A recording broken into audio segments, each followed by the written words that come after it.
Welcome everyone. I hope you all are doing great.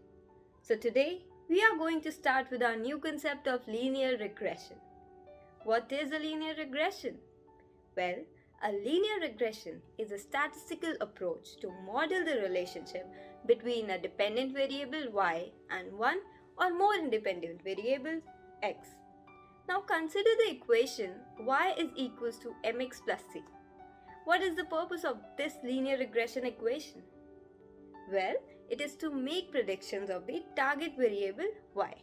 Now coming to the linear regression for one independent variable, you can see a diagram here. You can see that the blue dots that are not on the red line are the actual outputs, and the dots that are on the red line are the predicted outputs. So we can see that how our line changes when m and c changes. Now the loss function. The equation is y is equals to fx, which is equals to mx plus b. Now how do we find the most appropriate values of m and b? Well, we can measure the accuracy or goodness of linear regression model by finding error difference between the predicted outputs and the actual outputs. So we can define the loss function as mean squared error, which is equals to actual output minus the predicted output whole square. Now in finding the values of m and b, we have to imagine that we are given a set of points and we are trying to fit a line of best fit 2.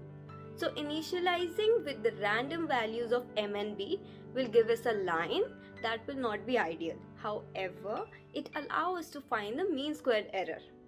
Now our goal is to keep trying the values of m and b so that it produces the lowest value of mean squared error. If we have to find the residual value, then what we need to do is subtract the prediction value from the target value. Similarly, if we have to find the different percentage, then residual value into 100 divided by target value.